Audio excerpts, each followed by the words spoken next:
Welcome to What is Going for new thought from the edge of Each week on OMTimes flagship radio show, veteran broadcaster, author, and media consultant Sandie Sedgbeer conducts thought-provoking interviews with inspirational authors, artists, musicians, scientists, speakers, and filmmakers who are working at the point where spirituality and science meet consciousness at the very edge of Here is your host, Sandie Sedgbeer.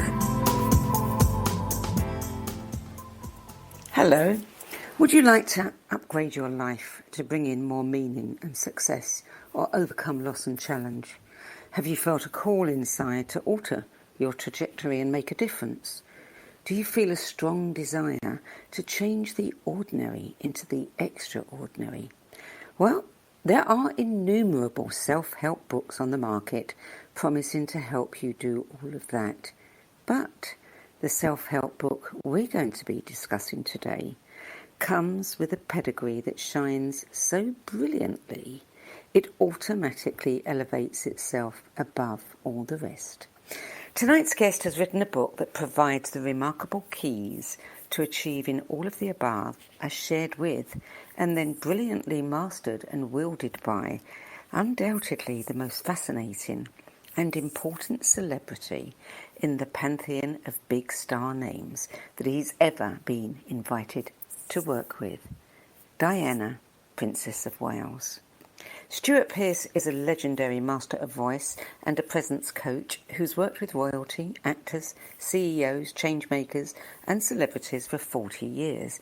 The former master of voice at Shakespeare's Globe Theatre in London.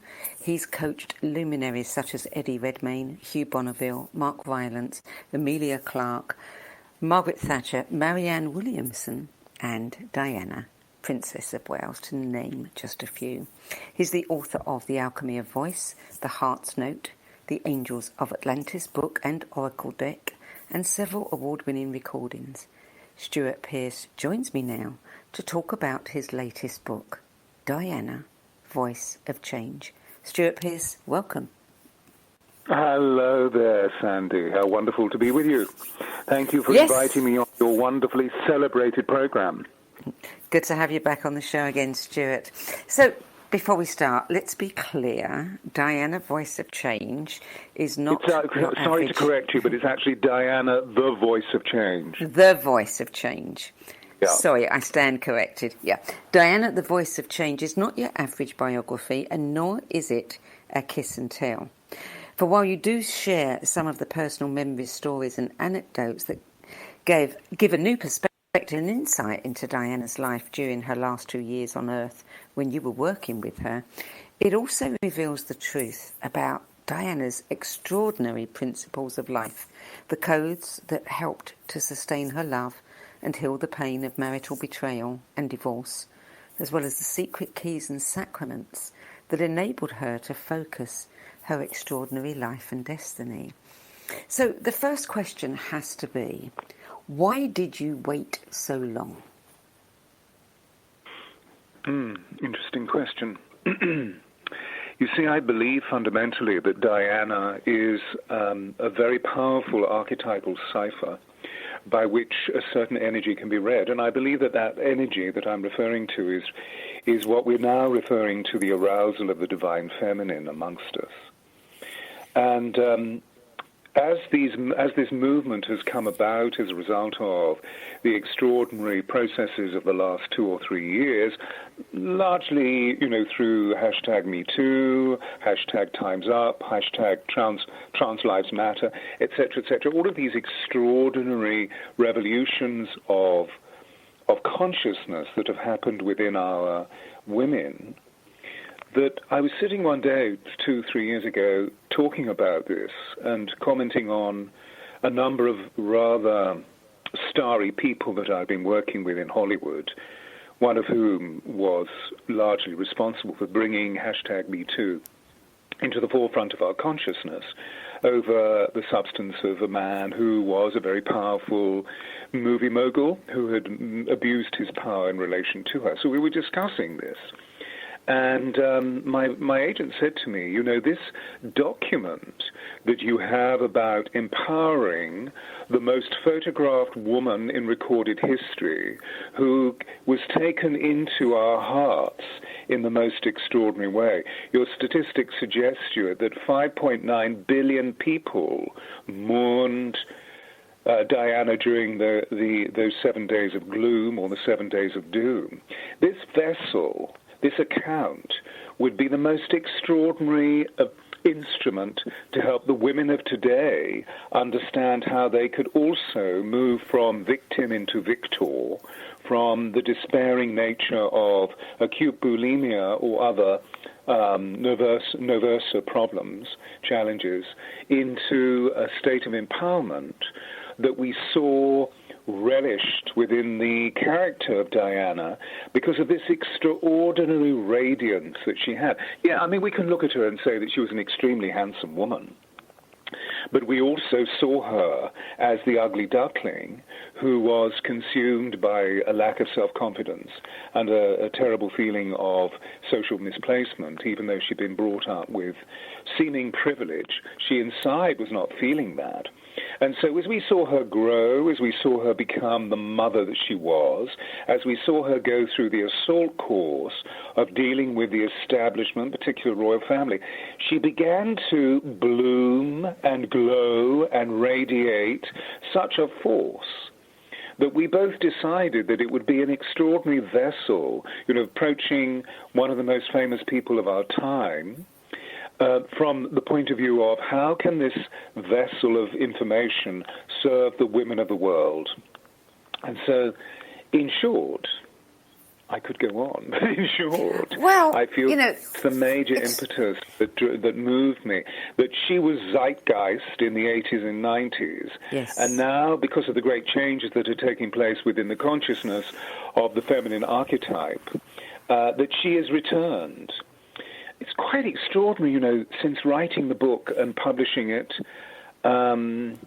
it immediately had an international bestseller status on Amazon. I'm receiving every day over 100 emails from women all over the world saying, thank you, thank you, thank you for writing this book about Diana, because you start it with love and you finish it with love, and we're able to bask in the countenance of the extraordinary nature of who Diana really was, not just as a social icon that she was, but actually from an essence point of view. What you've done is you've keyed us into the thing that was missing in our lives, which was the beauty, the love, the generosity, the caring, and the compassion of what Diana was all about. Well, so I think it is extraordinary, Stuart, because I don't think many people thought about Diana as some kind of icon. I mean, everybody thought she was beautiful. Everybody, you know, she had this glow about her, some of which was conferred by the fact that she was royalty and good looking. But it wasn't until after she passed that people began to re-evaluate her and the gifts that she brought to the planet. And I think back then we wouldn't have thought of her as a goddess or as, a feminist icon. But now, especially reading the book, one can actually say, my goodness, here's this woman in this position, and she is every woman. She is every single one of us. She's got the same pain. She's got a marriage that doesn't work. It doesn't matter how good looking she is, how much privilege she's got. She's an unhappy, depressed, unconfident woman, and we can all relate to that. But then how she reinvented herself with your help, as you show through the book, it begins to emerge that not only is she something so much more, but so are we. Yeah, I think that's a beautiful reflection, Sandie. Thank you for sharing that. And it really synthesizes the core element of what I wanted to present, in the sense of the fact that we reviewed her in one way, and of course she was grossly disparaged by thousands and thousands of people for being stupid, for being as thick as a plank, for being an emotional wreckage, etc., etc.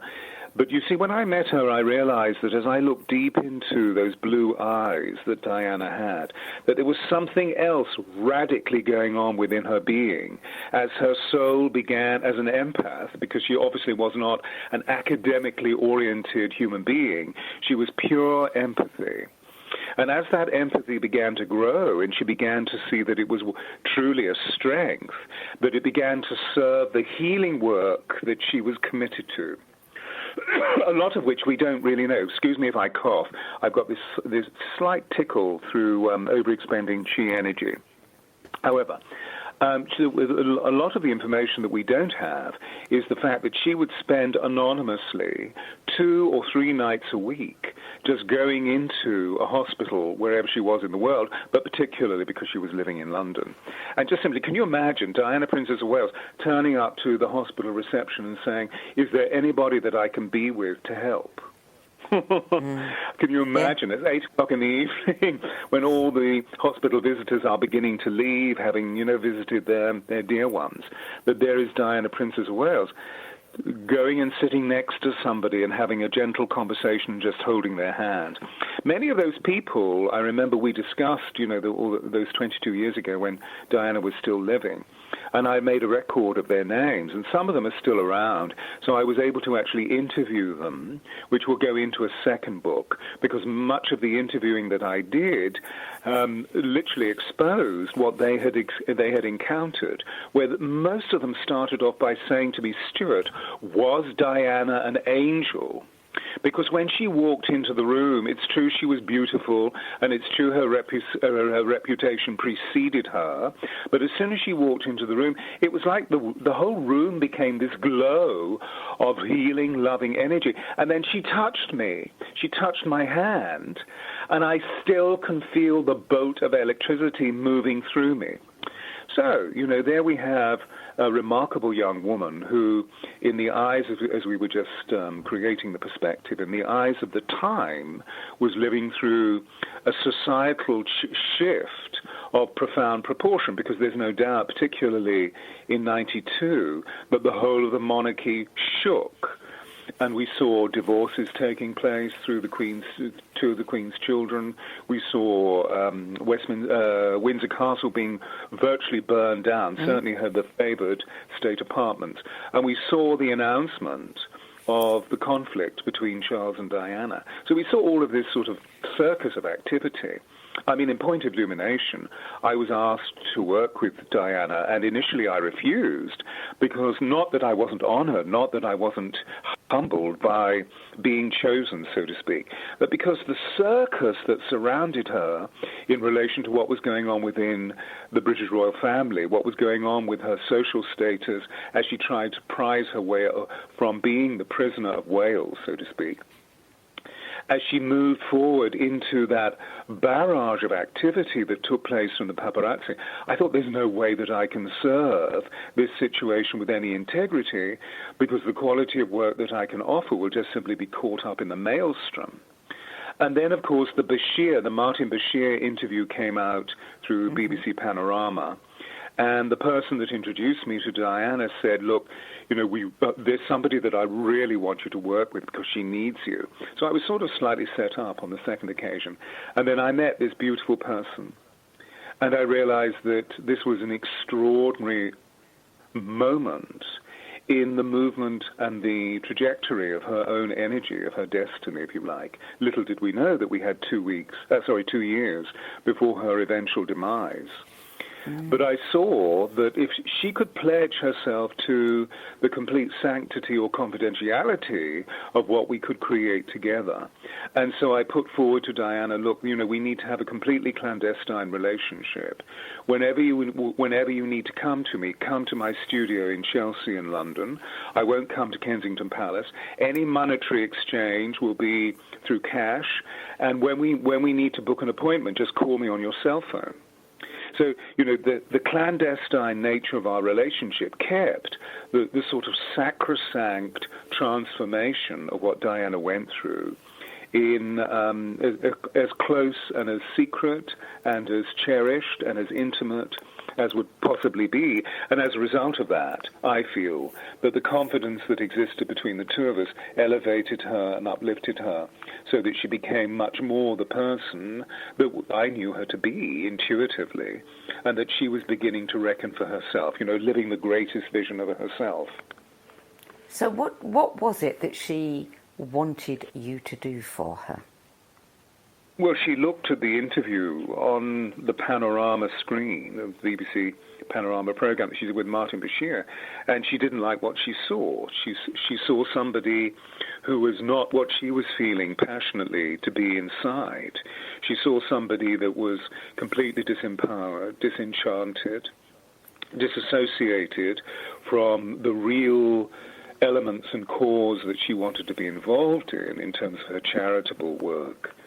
And decided that she needed to do something about her whole physiology, the way that her body language communicated the beauty and the power of her substance, the beauty and the power of her soul. And to move her away from that very, very light vocal transmission, she wanted something that actually had the same degree of delicacy, but at the same time was much more connected with her body and therefore with her heart. So that's where it began.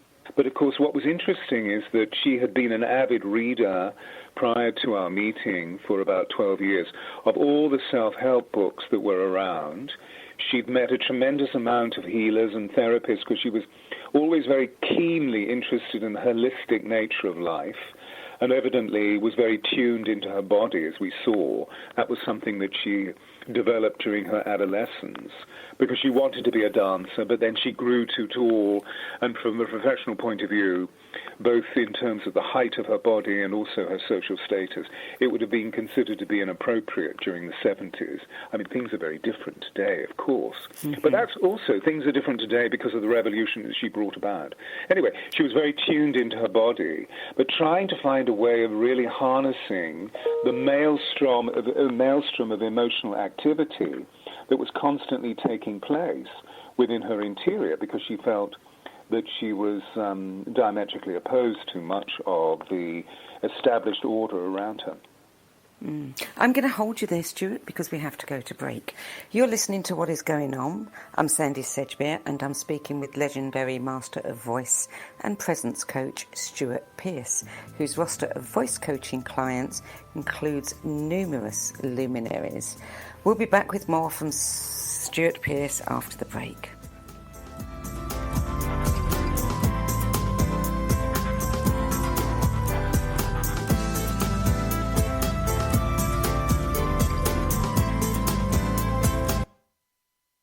The future of Internet radio is here. OMTimes Radio. IOM FM. Ascending Hearts is no ordinary dating site, but a spiritual dating site with a purpose, to link you with your soulmate. We engineer the serendipity so you can trust that you will attune with someone that has the same matching vibration as you. Ascending Hearts, the conscious dating site for the spiritually aware. Try Ascending Hearts for free. AscendingHearts.com. More than 24 million Americans have an autoimmune disorder, and that number continues to grow. I'm Sharon Saylor, and I'm one of those 24 million. To put that number in perspective, cancer affects about 9 million and heart disease up to 22 million. That's why I've brought together top experts and those thriving regardless of their diagnosis to bring you the latest, most up-to-date information. Join me, Sharon Saylor, Friday night, 7 p.m. Eastern, for the Autoimmune Hour on Life Interrupted Radio to find out how to live your life uninterrupted. Hello, I'm Sandie Sedgbeer, host of OMTimes' flagship radio show, What Is Going On. As a long-time editor, book judge, spiritual magazine publisher and radio host, I've read thousands of books and interviewed hundreds of authors and teachers, so I know what's worth reading and what isn't. Now, with the spiritual book market growing increasingly crowded, more and more people are seeking my help in finding the authentic voices, the empowering tools, and the genuine skip the BS guidance that will make the most difference to their spiritual development. So I decided to make it easier by bringing my knowledge, experience, and considerable network of contacts together in the No BS Spiritual Book Club. There are no ads, no joining fees, no obligations, and no BS. Just an ever-growing library compiled by recognisable and respected names of the 10 best books that help them the most on their journeys. Plus free book excerpts, audios, and live video interviews where you can quiz them about their spiritual journeys and their 10 best list choices. Your time and money are valuable, your spiritual journey even more so. If you're looking for genuine guidance from people who've walked this path before you, check out Sedgbeer.com. Click on the No BS Spiritual Book Club tab and join the club. That's Sedgbeer.com, SEDGBEER.com. I'll see you there. I am Fidel Mshambo. I was born in a city called Bukavu in the Congo. We were a loving family, and then, boom, everything that I had disappeared in a single day. People think that when you are a refugee and they resettle you to America and all your problems are done. They don't understand that that's the beginning of everything. I was not born a refugee. I was made one. It's time we welcome refugee families with open arms. Learn more at embracerefugees.org, brought to you by the Ad Council. Welcome back. Stewart Pearce, you mentioned earlier that the book begins and ends with love. It provides a testimony about the princess's life and death that answers the unanswerable and questions the unquestionable. Can you define for me the unanswerable and the unquestionable? Well, yes. It's interesting, isn't it? Because as we reflect on the existence of dear Diana, and particularly the very dramatic sequence of events that took place when she was, as it were, taken from us, when she was involved in that terrible car accident in the Pont d'Almar tunnel in Paris, that there has never really been any suggestion of what was that all about. And so there have been many questions floating within our consciousness over the years. Of course, many suggestions have been made about conspiracy theories, and that she was, there were one particular gentleman whose name is David Icke often suggests that the senior members of the royal family ordered the killing of Diana, etc., etc., etc. Anyway, so there are many questions that have been percolating out of this unknown territory called Diana's death. And what I wanted to try and do is to explain to everybody why her spirit, why her soul chose, chose the role that she became involved in that led her towards that point of departure that we refer to as being death, and that her soul is continuing to live on in the pantheon of the divine feminine consciousness that exists within our galaxy. So moving from the physical into the metaphysical, to answer the unanswerable and also to question we saw the immense influence that her being and her role had on millions and millions and millions of people. What was that really all about? As we question that, what can be revealed from the realm of unquestionability? Not getting caught up in conspiracy theory, but just simply seeing what was the effect of her departure. And as we saw, 5.9 billion people were affected.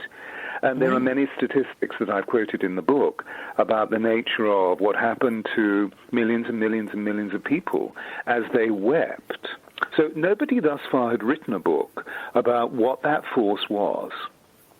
And so from an archetypal point of view, believing in the fact that the archetypes are keys into our consciousness, I wanted to provide some information that could be a possible rationale that would allow us to understand that her journey, her soul, her destiny had led her to that very unique point of unition between the seen and the unseen worlds, between the physical and the metaphysical, between the earth-born existence of our beings and the soul-filled domain that we refer to as paradise, nirvana, heaven, whatever. And that as she moved through that window, she released a force which, from the Eastern perspective, within Buddhism and Hinduism, is called Shakti. an extraordinary energy which literally, like a wave of force, a frequency of profound proportion, moved around the globe and affected the heart chakra of everybody who was seemingly inclined. I believe that the force affected everybody, but of course there are a number of people that we know, our brothers and sisters, who aren't necessarily susceptible or open to the more sensitive or the deeper feeling states, who tend to exist more within the cerebral countenance of their reality. So this vast force needed to be identified, and what I wanted to also do was to indicate the subtle mysteries that exist around the substance of her death. This first started in my consciousness about 20 years ago, so it was just shortly after her demise, when I was attending to a job with one of my CEOs, one of my clients, in Paris. And I'd helped him create a very successful merger. The meetings took place at the Ritz Hotel. And at the end of the meeting, he was immensely pleased with the way that everything had transpired and evolved, because it was a very successful business venture for his company. And he said to me, I knew him very well, he said to me, what time are you leaving Paris to go back to London? Because I was going to jump on the Eurostar train. And I said, well, I'm not leaving until about 1800 hours. And he said, good, because I want to give you this book. So my chauffeur will drive us across Paris to my office. I'll give you the book, and then he'll take you to the station, and you can jump on the Eurostar back to London. And as we were driving over the breadth of the city of Paris, suddenly there we are going down into this tunnel, and of course I recognized that it was where Diana died, against the 13th pillar. And as we were driving through, he said to me, you know, in Roman times, this was the site of the Temple of Diana. What do you think about that? Because you worked with her, didn't you? So I was dumbfounded by that. And then windows or doors began to open around the substance of that one particular pretext. I met some extraordinary people who were keepers of mysteries, who were the keeper of the arcane forces, who then introduced me to the fact that the Temple of Diana was originally in the position of the Pont de Almar tunnel, built by the Romans, who effectively released the occupation of what they call Gaul in 75 AD. This was the site was then taken over by a group of nomadic tribes called the Parisi, from which the name Paris is derived. The Parisi were then hounded out of the land or off the land by warring feudal warlords called the Merovingians. The Merovingians have a very illustrious ancestry, and in fact the Spencer family that Diana was born into can be traced through lineage all the way back. Now their prime deity was Diana, was the goddess Diana. So they literally rebuilt the Temple of Diana that the Romans had left, because they arrived around 350 AD. So 250 years had transpired, so to speak. They rebuilt the Temple of Diana, and because they were warring feudal warlords, every duel that they fought was in the precinct of the Temple of Diana. And they believed fundamentally that the person who was vanquished, that their soul moved through a portal at that point, and became God's eyes on earth. So the point that Diana chose to leave was able to open up, it's evidently an extraordinary magnetic epicenter of geopathic proportion on our planet, and particularly within the city of Paris. So she used that point to bring about maximum charge for the Shakti energy that then spread around the world. Now, I mean, this could all be suggested to be fiction or absurd or delving into unnecessary mystery.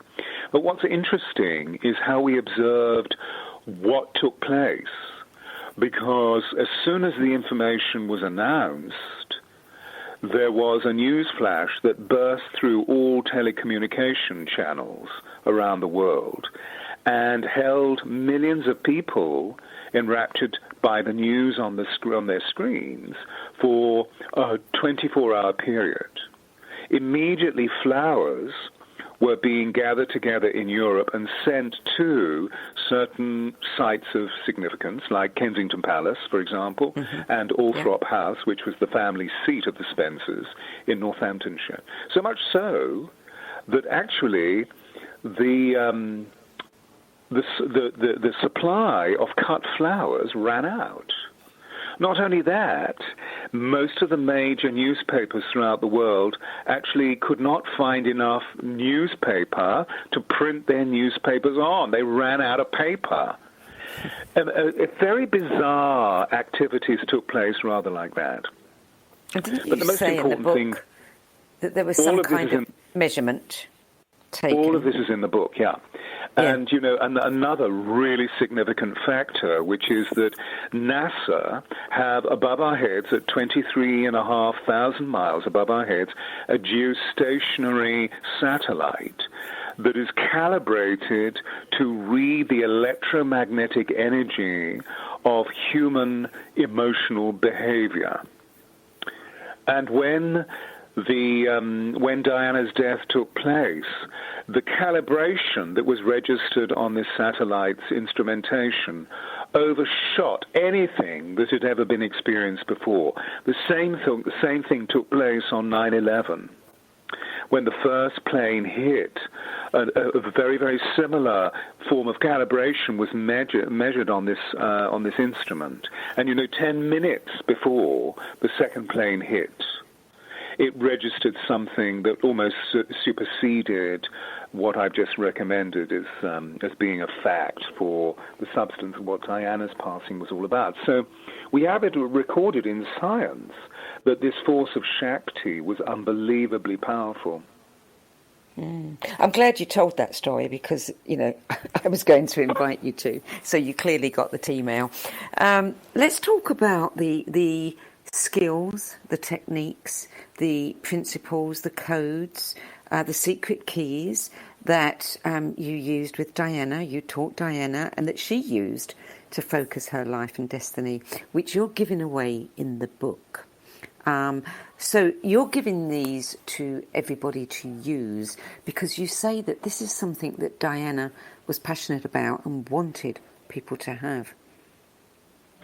Yes, you see, the extraordinary degree on the point that you've just made is that, as you were enumerating earlier on, that so many people, so many women around the world identified in an extraordinarily personal way with the nature of who Diana was. And so Diana spoke to me about the possibility that she wouldn't be around for the fullness of her life.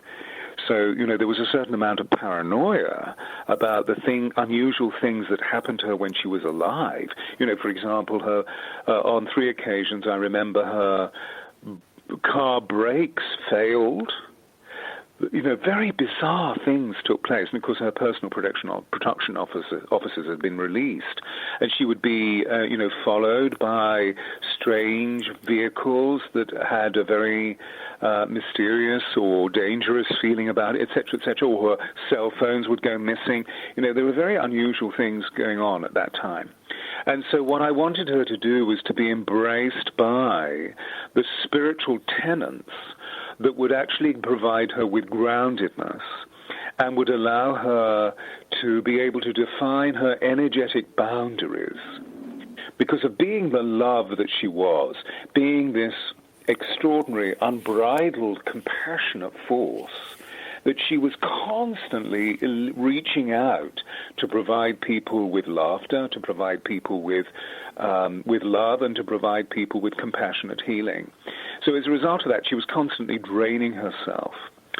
So what I did was to simply produce, through any recognized training or initiation into a spiritual recognition of what is my role, what is my identity, who am I presented her with a number of possibilities. The first being the introduction to nonviolent peaceful protest.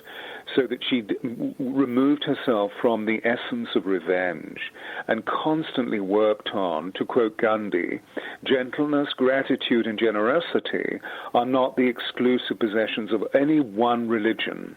They are a determining philosophy. They are from the bounty of universal wisdom. And so we took those 3 degrees and worked on the behavioral implications of how she could feel herself consciously present to her gentleness, to her generosity, and to her gratitude. And as soon as she actually formalized these degrees, although they were something that were naturally just pouring out of her, just by recognizing how she could allow each energy to be very specifically and very unself-consciously delivered, she began to see the enormous energy of her heart affecting people from a magnetic point of view. Because, I mean, for example, we know through heart math that the heart has an electromagnetic energy that is 5,000 times greater than the human brain. And so as soon as we begin to really produce these heartfelt energies of gentleness, of gratitude, of generosity, of compassion, of inclusivity, we begin to vibrate and radiate an energy that is palpable. And was, because of her social status, she was automatically, as it were, provided with wonderful audiences through any state occasion or through any visit that she made to a charity. There would be hundreds and hundreds of people just waiting to see Diana. So there were many opportunities whereby she would consciously project this energy into the world to bring about change in people's lives. You're listening to what really is going on. Stewart, I'm going to have to hold you there, I'm afraid. It's time for a break. You're listening to What is Going On. I'm Sandie Sedgbeer, and my guest today is legendary vocal presence and voice coach to some of the biggest names in theatre and film, as well as leading politicians, CEOs, and the biggest star in the firmament, Diana, Princess of Wales. And we're talking about his inspiring new book, Diana, The Voice of Change. We'll be back with more from Stewart Pearce after the break.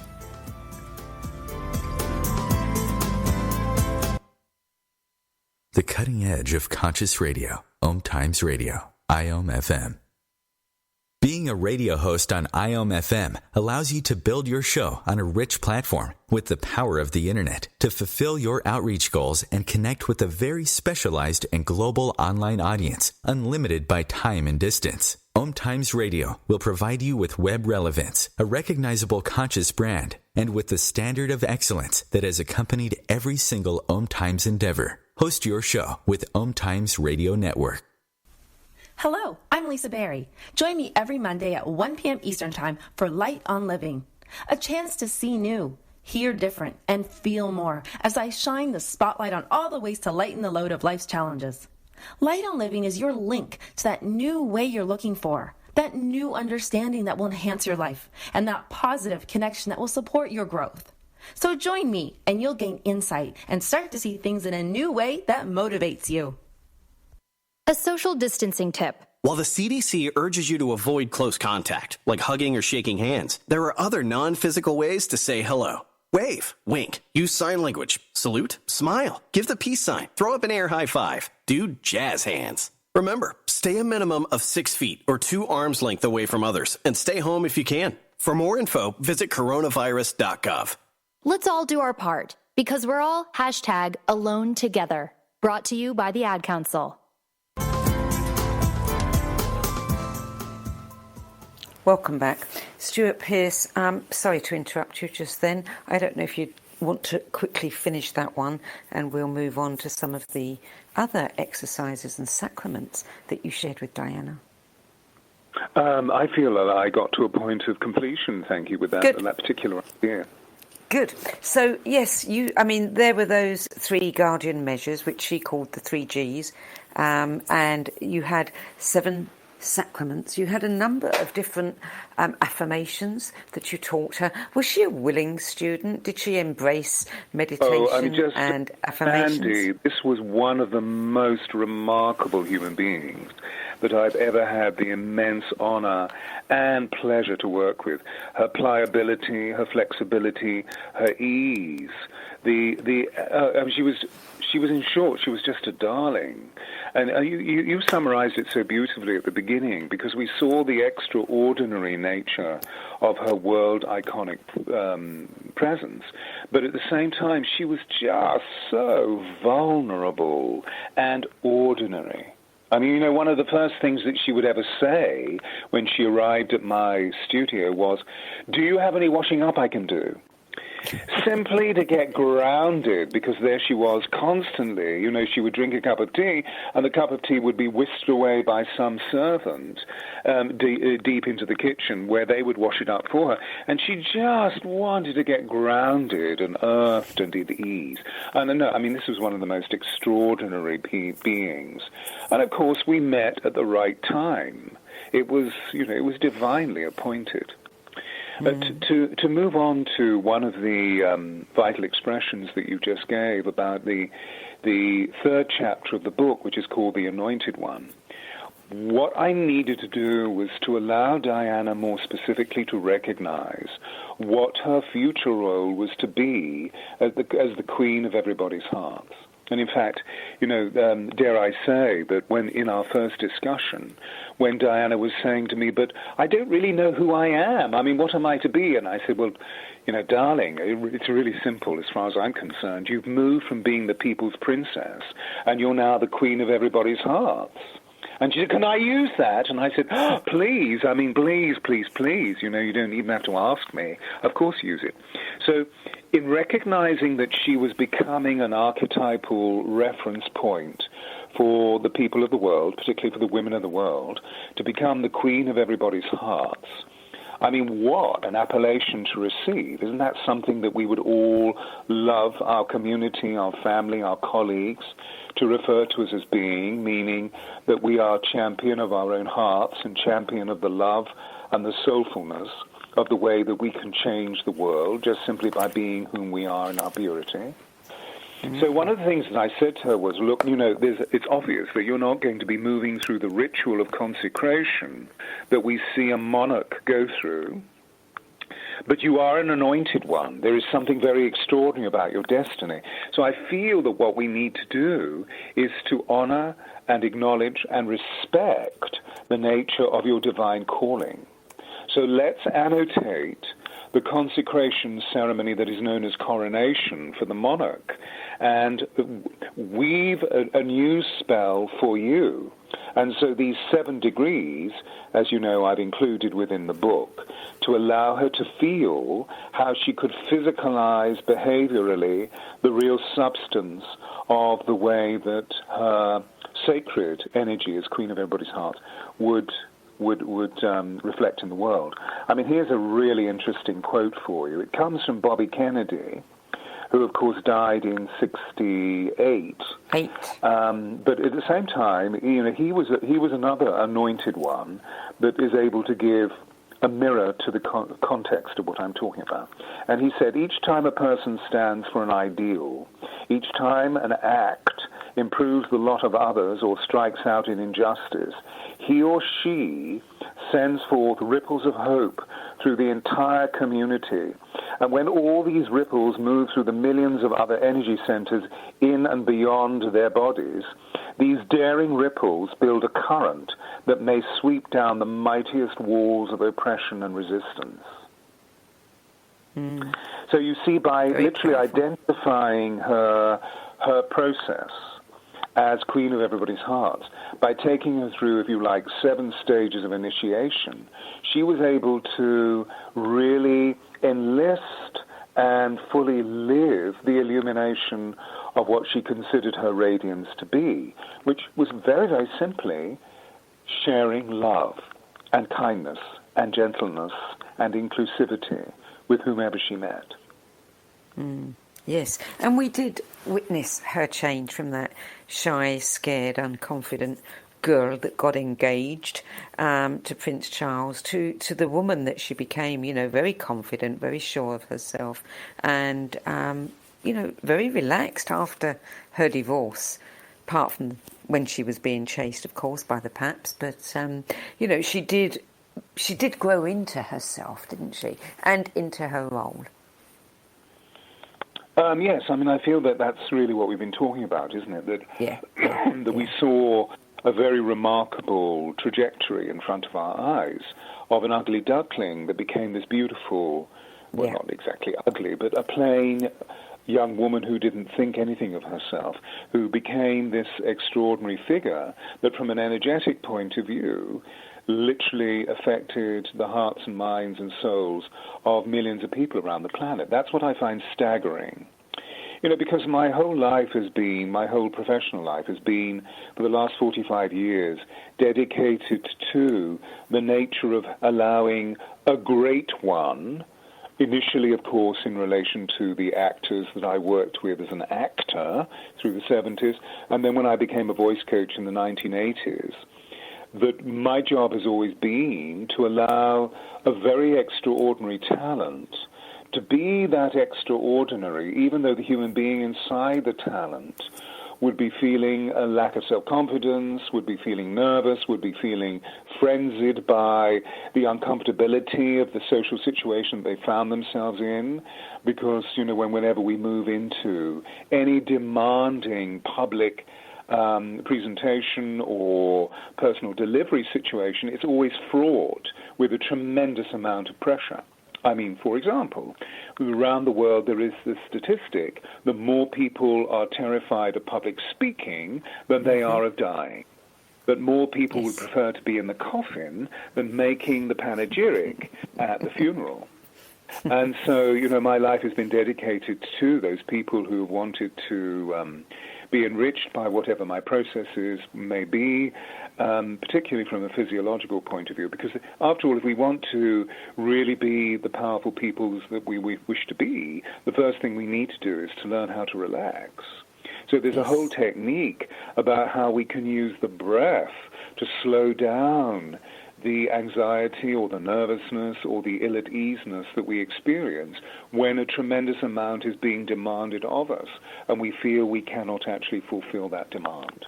So one of the first things that I needed to do to allow Diana to see that she could fully live the vision that she was beginning to create of herself as the queen of everybody's heart was to really work on not just that idea, but to really feel how within her body she could breathe really deeply and feel her voice centered in her heart. Because as we all know, when words arise from the heart, they enter the heart. Yes. And if words rise from the tongue alone, they don't pass beyond the ears. So I needed to get her out of her head and out of the anxiety, where we always go when we're feeling really nervous, back into her body and deep into her heart, so that she could really share not just the ideas but the feelings with absolute precision. And what you did for Diana and what you've done for so many luminaries, you are now doing for anybody through your book and also through the new initiatives that you've created, the Diana Heart Path. Tell us a little bit about that. Well, thank you, yes. The book is the beginning. The book is absolutely the beginning, and there will be a second book which I've already started writing because I'm seeing the responses that people have paid to this initial premise. And so, of course, what I wanted to do was to organize and to create a foundation that will be called the Diana Heart Path, which will be a series of workshops or seminars that will be coached or taught around the world initially by myself and then by people who are enraptured by the nature of the iconic or archetypal presence of Diana and how her vessel can be used as an instrument to empower the women of the world. You know, one of the things that I'm sure you would agree is that as you as women empower yourselves and really discover your own personal sovereignty, the first thing that happens is that all your personal relationships are redefined or recalibrated. And this sometimes means that those personal relationships that have fortified or sustained one over a period of time need to change so radically that actually a movement away from those relationships needs to be negotiated, which often takes us into a solitary path that can be bewildering if we've been a highly gregarious individual or held within the context of the social responsibilities that relationships demand of us. And so one of the things that I wanted the women of the world to experience was a sense of communion, where the women of the world can come together and experience an inclusivity and an exchange of information, which is completely unfettered, which is completely unbridled, which is never, ever, ever judged. It is purely and simply the way that I assume you guys used to use the U.S. parlance, because you're really ladies rather than guys, how you used to come together in sewing circles, in knitting circles, and in bread-making circles. So that there was this extraordinarily genuine and honest exchange taking place. Where does that happen? The number of women that I work with around the world who are immensely successful in their field of operation saying, but I feel so bewilderingly alone at times. Well, I feel it's time for that to change, where the women of the world come together in the sanctity of what that unique communion can be. And so the Diana Heart Path, and indeed the Diana Heart Club, will establish a series of major meetings for the women of the world in one of the cities around the world. Once a month there will be a workout, there will be an online seminar, there will be a seminar or a workshop to attend to really open up an inquiry about the most important measures that are necessary at this time of extraordinary renaissance. And anyone can join these? Anybody can join, absolutely anybody, yes. And for anybody who's listening right now, if I may just suggest, all you have to do is go to www.dianathevoiceofchange.com, which is the website that we created in support of the book, and all the information about the Diana Heart Path and the Diana Heart Club are there. Good, thank you. Tell me, what do you think Diana would be like if she had lived? What would she be doing today? I feel that she would be holding the hands of her children and their wives and reminding them of who they truly are, so that they don't need to become involved in the horrendous pressures and demands that are being put upon them. And of course, I'm talking more about the controversy that we've seen recently in relation to her youngest son, Prince Harry, and his bride, Meghan Markle, who I believe also carries an extraordinary degree of significance in the developing consciousness of our peoples at this time of remarkable change, as we record in April 2020. I just want to quickly ask you something, because we're almost out of time. You are a great friend of Debbie Frank, who was a really good friend of Diana's and her astrologer. And an astrologer friend, told me that in Meghan, Harry had found his mother, and I don't mean the Oedipal thing. I'm talking about the strength, almost as if Meghan was carrying on the baton. I quite agree, absolutely. And it's something that Debbie and I have spoken about, because she's been a dear friend of mine since those days.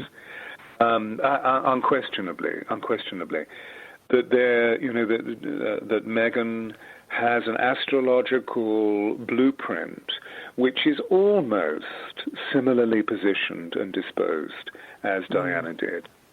So, and indeed, there's an entire astrological profile of Diana within the book Diana, the Voice of Change, that Debbie very kindly wrote for me. So I can see all of her unique behavioral traits from a much more heavenly or astronomical or astrological perspective, which again, of course, gives, it gives purpose to feeling, doesn't it? Stewart Pearce, we are out of time now, unfortunately.